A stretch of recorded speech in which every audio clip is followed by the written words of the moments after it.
Everyone welcome to this video. આ વિડીયોમાં આપણે જોવાના છે ડેપ્થ ફર્સ્ટ સર્ચના બે ઇમ્પ્લિમેન્ટેશન મેથડનો કોડ, જે કે છે ઇટરેટિવ મેથડ અને રિકર્સિવ મેથડ.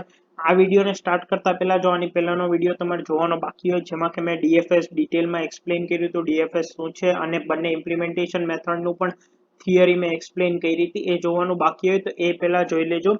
અને હવે આપણે આ વિડીયોને સ્ટાર્ટ કરીએ. તો પહેલા ડિસ્કસ કરીએ આપણે ઇટરેટિવ મેથડ. ઓકે, સો તમને આપણે સૌથી પહેલા તો કયા કયા વેરિયેબલ્સ જોશે? એક તો નંબર ઓફ નોડ્સ, પછી નંબર ઓફ એજીસ, આઈ અને જે ઇટરેશન માટે, v1 અને v2 એજ ડિફાઇન કરવા માટે. એજ આપણે કઈ રીતે ઇનપુટમાંથી લઈએ? બે નોડ્સ ને ડિફાઇન કરીને કે v1 અને v2 ની વચ્ચે એક એજ છે, સો v1 અને v2. તો સૌથી પહેલા આપણે શું લેશું? ઇનપુટમાંથી નંબર ઓફ નોડ્સ અને નંબર ઓફ એજીસ. ઠીક છે. હવે જેટલા નંબર ઓફ નોડ્સ હશે એટલો વિઝિટેડ નો એક એરે બનાવવો પડશે, બુલિયન. તમને યાદ હોય તો, કારણ કે આપણે જ્યારે ટ્રાવર્સ કરશું ત્યારે આપણે માર્ક કરતું જવું પડશે કે આ પર્ટિક્યુલર એલિમેન્ટ વિઝિટ થયો છે કે નહીં. ઠીક છે. આની સિવાય એડજસન્સી લિસ્ટ ને ઇમ્પ્લિમેન્ટ કરવા માટે એક વેક્ટર એરે જોશે n+1 સાઇઝનો, રાઈટ. હવે બધી એજીસ ને આપણે યુઝર પાસેથી લઈએ તો એજીસ કઈ રીતે લઈ શકાય? જે બે નોડ્સ વચ્ચે છે એ બે નોડ્સ ને ઇનપુટમાં લઈને v1 અને v2, મતલબ કે v1 અને v2 વચ્ચે એક એજ છે. હવે v1 અને v2 વચ્ચે એક એજ હોય તો એડજસન્સી લિસ્ટ ઓફ v1 માં આપણે v2 ને પુશબેક કરવું પડશે, રાઈટ. અને v2 ની એડજસન્સી લિસ્ટમાં આપણે v1 ને પુશ કરવું પડશે, રાઈટ. ઓકે. હવે ઇટરેટિવ મેથડ માટે તમને આને પહેલા આપણે બુલિયન જે એરે છે n+1 સાઇઝનો, તેનું વિઝિટેડ બધાનું ફોલ્સ કરી દઈએ.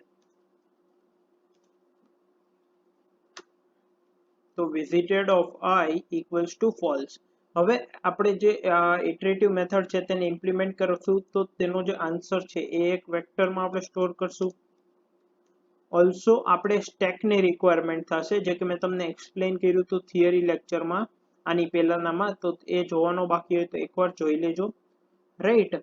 હવે આપણે અહીંયા શું કરતા હતા? પહેલા સ્ટેકમાં starting with the root node.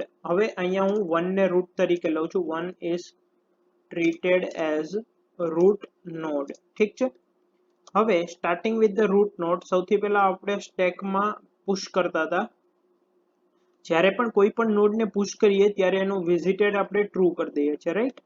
હવે while s.empty is equal to false, જ્યાં સુધી સ્ટેક એમ્પ્ટી ના થાય ત્યાં સુધી. હવે આપણે જનરલ શું ફોલો કરતા હતા એલ્ગોરિધમ? આપણે સ્ટેકના ટોપ એલિમેન્ટને જ્યાં સુધી સ્ટેક એમ્પ્ટી ના થાય ત્યાં સુધી સ્ટેકના ટોપ એલિમેન્ટને પોપ આઉટ કરતા હતા, સ્ટેકના ટોપ એલિમેન્ટને આન્સરમાં પુશ કરતા હતા અને તેને પોપ આઉટ કરતા હતા.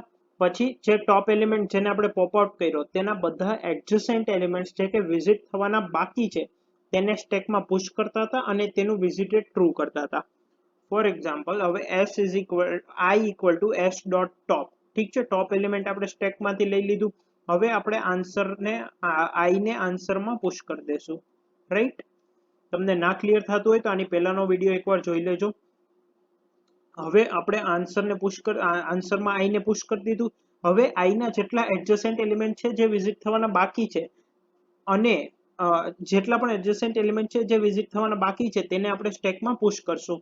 તો એની માટે હું હજી એક અહીંયા વેરિયેબલ લઈ લઉં l અથવા si, જેમ કે આપણે થિયરી લેક્ચરમાં જોયું હતું, જે કે એડજસન્સી લિસ્ટની સાઇઝ ડિફાઇન કરશે. સો si equal to adjacency list of I dot size, કારણ કે આપણે i ના બધા એડજસન્ટ એલિમેન્ટને આપણે જોશે, જેનાથી આપણે ફાઇન્ડ કરી શકશું કે ક્યાં ક્યાં વિઝિટ થવાના બાકી છે. હવે for j equal to 0, j is less than l, j plus plus if visited of. હવે બધા એડજસન્ટ એલિમેન્ટ ith લિસ્ટમાં કઈ રીતે એક્સેસ થઈ શકે? એડજસન્સી ઓફ i અને j, ઠીક છે. અને તેનું visited equal to false. Adjacency of i j આ શું ડિફાઇન કરશે કે ith લિસ્ટમાં jth એલિમેન્ટ શું છે, અને v of adjacency of i j શું ડિફાઇન કરશે કે એડજસન્સી ith લિસ્ટમાં jth એલિમેન્ટ જે છે તે ઓલરેડી વિઝિટેડ છે કે નહીં. હવે જો એ ફોલ્સ હોય તો પહેલા તો આપણે એને સ્ટેકમાં પુશ કરશું, એડજસન્સી લિસ્ટ ઓફ i j ને, અને તેનું વિઝિટેડ ટ્રુ કરી દઈશું. ઠીક છે, તો આ રીતે આપણને આપણો આન્સર ટ્રાવર્સલ નો મળી જશે. આપણે શું કરીએ છીએ કે સ્ટેક નો જે ટોપ એલિમેન્ટ હોય, જ્યાં સુધી સ્ટેક એમ્પ્ટી ના થાય ત્યાં સુધી સ્ટેકના ટોપ એલિમેન્ટને આપણે એક્સેસ કરીએ છીએ, તેને આન્સરમાં પુશ કરી દઈએ છીએ. પછી એ જે ટોપ એલિમેન્ટ છે એના બધા એડજસન્ટ એલિમેન્ટ જે કે વિઝિટ થવાના બાકી છે તેને સ્ટેકમાં પુશ કરી દઈશું. તો એડજસન્ટ એલિમેન્ટ ફાઇન્ડ કરવા માટે આપણે એડજસન્સી લિસ્ટ ઓફ આઈ ને એક્સેસ કરવું પડશે. સો સૌથી પહેલા મેં સાઇઝ લઈ લીધી એડજસન્સી લિસ્ટની.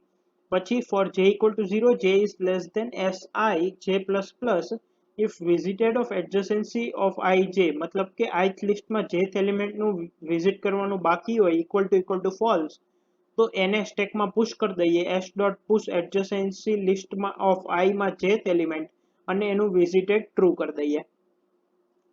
અને સ્ટાર્ટિંગ ક્યાંથી કરશું? રૂટ થી. તો રૂટ ને આપણે બહારથી જ પુશ કરી દેશું અને વિઝિટેડ ટ્રુ માર્ક કરી દેશું. હવે the DFS traversal of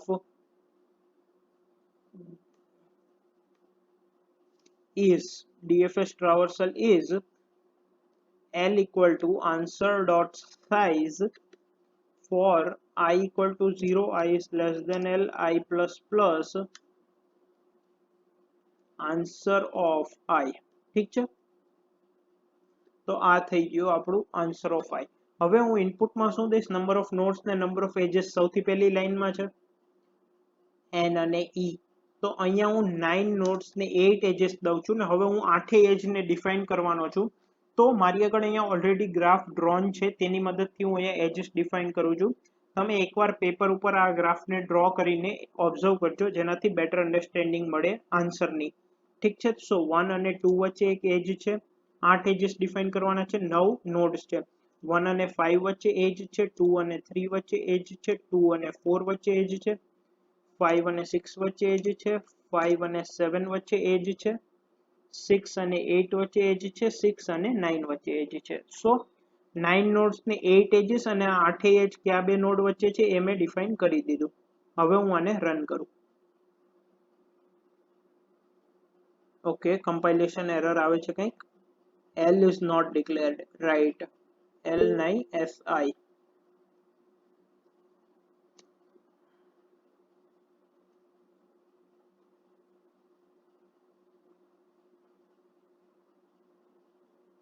There is some another error. Exited with error status this. Okay, so what's the error? Answer dot pushback I j si equal to adjacent s dot empty equal to false v1 of true. ઠીક છે, આપણે ક્યાં ભૂલ કરી? exited with error status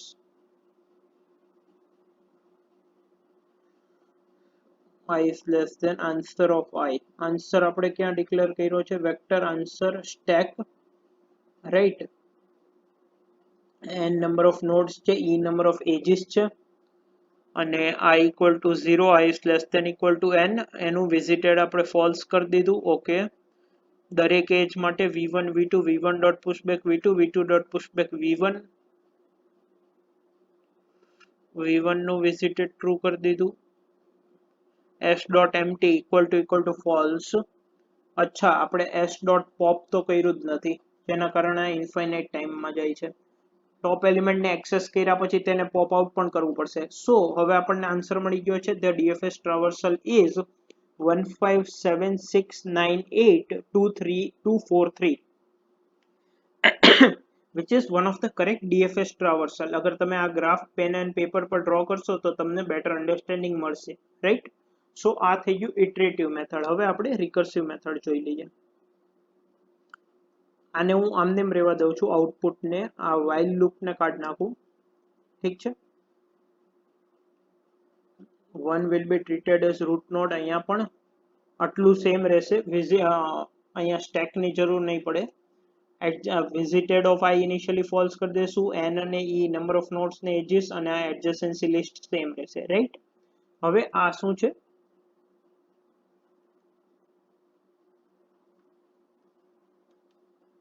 recursive method, right? હવે અહીંયા because આપણે function call કરવાના છે તો આ વેક્ટરનું કાં તો આપણે ફંક્શનમાંથી પોઇન્ટર પાસ કરવું પડશે કાં આને આપણે ઇઝી કરવા માટે ગ્લોબલી ડિક્લેર કરી દઈએ. ઠીક છે. હવે આમાં મેં શું કીધું હતું, થિયરીનો લેક્ચર તમે જોયો હોય તો, કે રિકર્સિવ મેથડમાં આપણે રૂટથી સ્ટાર્ટ કરીને દરેક નોડને આપણે કોલ કરશું ડીએફએસ ફંક્શનમાં. સો રૂટથી સ્ટાર્ટ કરીએ 1 અને એડજસન્સી જે લિસ્ટ છે તેની જરૂર પડવાની છે અને બુલિયન વિઝિટેડ એરેની જરૂર પડવાની છે, એટલે એ બંનેને પાસ કરી દઉં. પછી ફંક્શનમાં શું મેં કીધું હતું,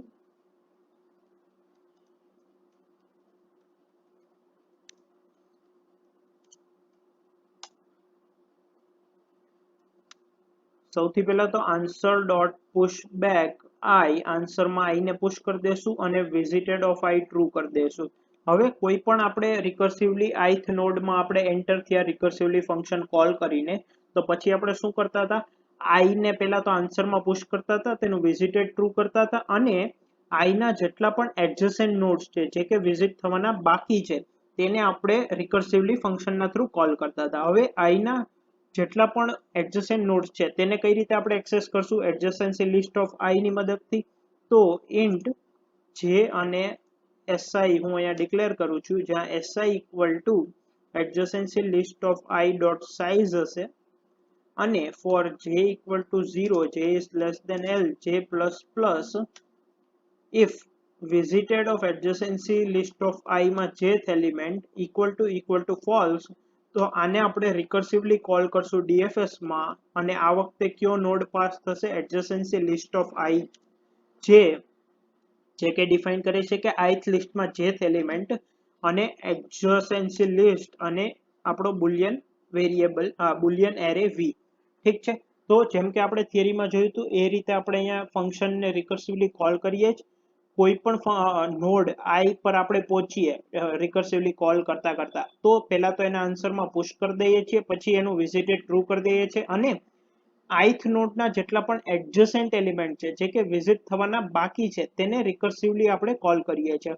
તો આપણે શું કર્યું, એડજસન્સી લિસ્ટ ઓફ આઈ ની પહેલા સાઇઝ લઈ લીધી અને પછી એના એક પછી એક બધા એલિમેન્ટ એડજસન્સી લિસ્ટ ઓફ આઈ જેની મદદથી એક્સેસ કર્યા, જોયું કે વિઝિટ થવાનું બાકી છે, ફોલ્સ છે, તો ડેપ્થ ફર્સ્ટ સર્ચ રિકર્સિવલી આપણે ફંક્શનમાં એને કોલ કર્યું અને આ વખતે નોડ થઈ ગયું એડજસન્સી લિસ્ટ ઓફ આઈ, જે એડજસન્સી લિસ્ટ અને આપણું બુલિયન એરે.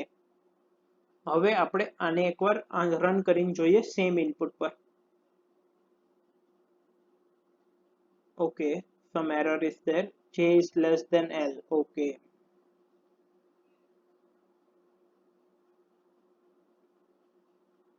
so અહીંયા આપણને આઉટપુટ મળી ગયું, the DFS traversal is 1 2 3 4 5 6 8 9 અને 7.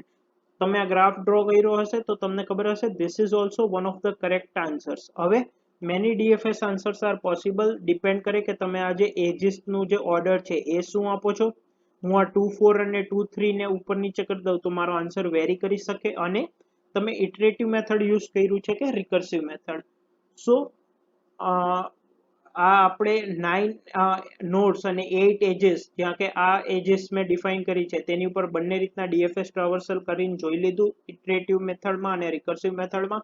આઈ હોપ કે તમને સમજાઈ ગયું હશે. કોઈ પણ ડાઉટ હોય તો કમેન્ટ સેક્શનમાં જરૂર પૂછજો અને ન્યૂટન સ્કૂલનું લોન્ચપેડ વિઝિટ કરવાનું ભૂલતા નહીં. અહીંયા તમે ઘણા બધા કોર્સીસ ફ્રીમાં કરી શકો છો, તેમના સર્ટિફિકેટ પણ મેળવી શકો છો અને તમારા ડાઉટ્સ પણ સોલ્વ કરી શકો છો.